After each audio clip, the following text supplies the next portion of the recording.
A high-level personalized service allowing your ID to be verified, entry recorded, and your day's appointments displayed simply by standing in front of a terminal. Total office security without inconvenience can be provided, allowing users to be identified and their computers turned on by just sitting down, or cabinets to be unlocked automatically at the touch of an authorized user.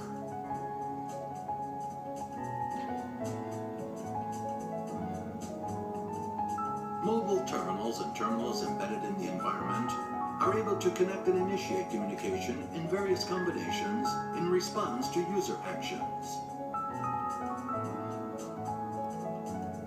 Red Tacton is a new communications technology that uses a weak electric field on the surface of the user's body as a communications path. Most people heard of the RFID chip. Few have heard of the Red Tacton system. IBM developed Red Tacton. Red Tacton used the natural electric field around the human body to transmit information. Red Tacton in combination with the RFID chip can possibly be the mark. The mark has another part that is completely ignored by most researchers. The mark is a sign of religious devotion. The followers of the way will be marked by God. This mark appears in the Spirit upon those accepting Jesus.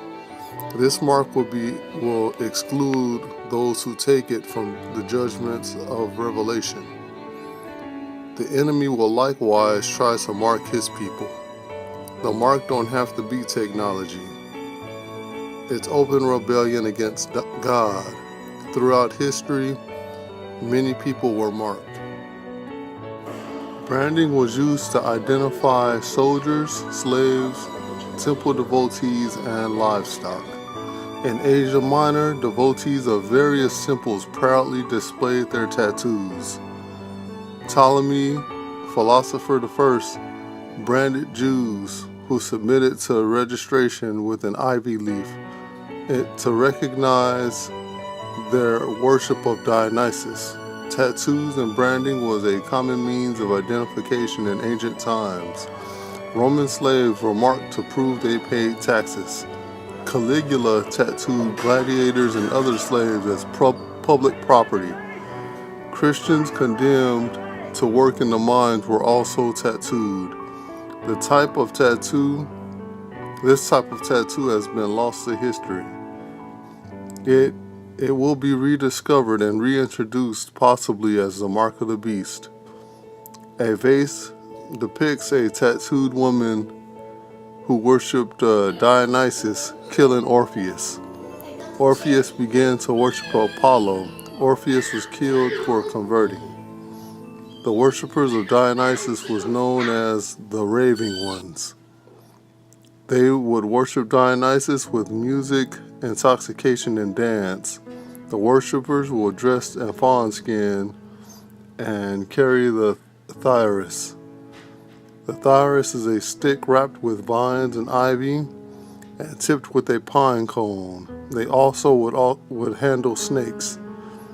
The worshippers of Dionysus were tattooed when allowed to enter the mysteries.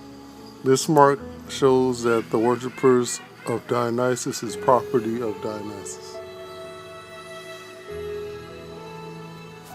Dionysus worshippers tore their sacrificial offerings apart. This is in honor of the death of Nimrod. The spotted fawn skin has a role in that. The sign of the cross is also an important part of understanding the mark of the beast. The latest home security locks use fingerprints to control deadbolts. And at the Jewel Osco grocery store in Chicago, some customers pay using their fingerprints. No paper or plastic. You don't really need anything other than your hand. You already got that. Tertullian said that people initiated into the mysteries were marked with the sign of the cross. Also, that Christians marked people with similar marks upon baptism. The mystic Tau was the initial of Tammuz. It is literally the name and the number of Horus, the son of the reincarnation of Nimrod.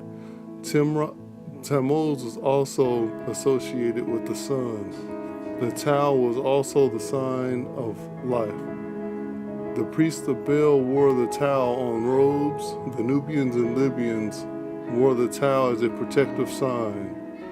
The X was called the heavenly sign. Jesus stated that the workers of iniquity is at work. The false church, the false mark, and the false Messiah were all getting the stuff ready. Stick to the word and test the spirit so you can make it to the end.